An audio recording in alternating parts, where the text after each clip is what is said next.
As far as the nature of heaven, I've said that it is divided into 7 levels or circles, each considered within or above the other. The reason the spatial terms above are in quotes is because heaven, like hell, is not located in time and space. It is a spiritual realm, and, as such, categories referring to three-dimensional beings do not apply with any accuracy. Thus, words such as above and below must be taken as metaphors when speaking of supernatural regions. Hell is no more below than heaven is above. But there are differentiations of quality in both heaven and hell that refer to the closeness or resemblance of the areas and creatures to God, who is perfection. Thus, the first gate and first level of heaven is the furthermost from God's glory of the 7 levels. Actually, just outside the first gate is the place of purgation, where the holy souls make satisfaction for punishment due to sins committed when on earth. Sin requires a repayment even if forgiven. Most who die in the service of good pass through this level before they enter heaven proper, and dwell within the 7th gate, where God is enthroned and all the saints, the holy mortals, gaze upon him forever. While in purgatory, the soul longs for God and rest, and this longing serves to burn away such imperfections as might remain after one's demise. The length of time spent in purgatory varies with the severity of the sins committed by the person by the time he died. Understanding the passage of time in heaven is quite a complex matter that can be boiled down thusly. God is eternal. He is uncreated being without end, without beginning. He is eternal, present. There is no change in him. The angels were created immortal and live in a state called aveternity, meaning that they are fixed forever after in their present state. But activity and change can occur within aveternity, such as the war in heaven when the rebellious angels were cast out from their places. Heaven and the angels were created, meaning they have a beginning like mortals and the universe. But unlike the mortals and the earth, heaven, and angels have no end. They do not suffer death or evolution and the like.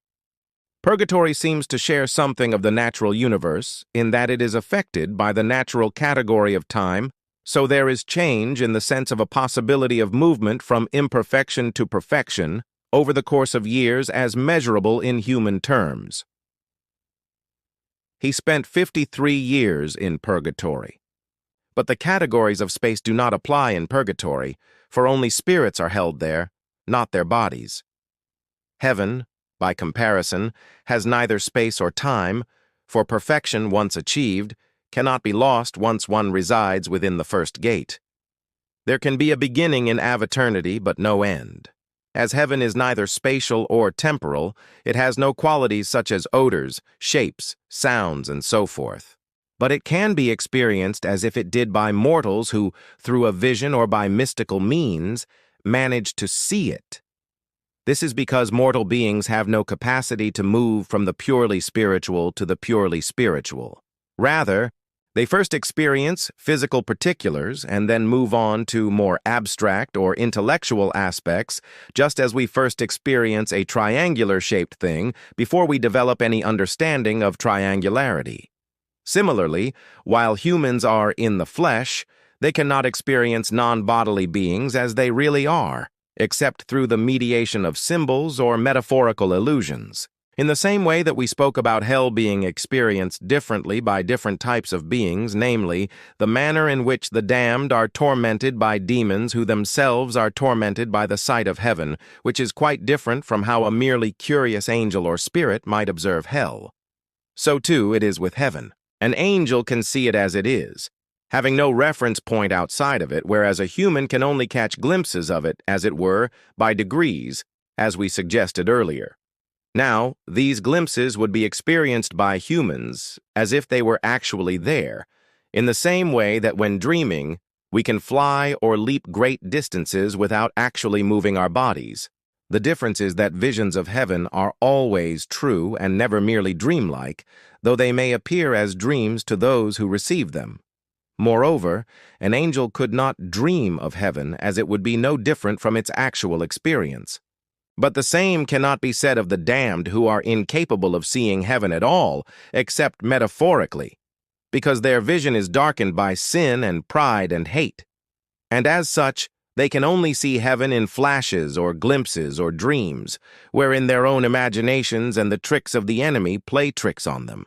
For Satan is the father of lies, and his angels are liars and wrathful, just as all falsehood originates from nothingness and approaches truth through a series of approximations and contradictions. And that concludes the second part of this discourse on heaven and hell. If you enjoyed it, don't forget to like it. If you liked it, leave a comment down below with your thoughts and opinions on what you just heard.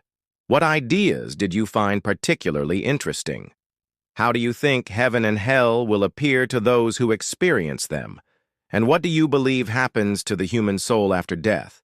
We'd love to hear your thoughts and opinions on these topics. Thank you very much for listening, and until next time, stay strong.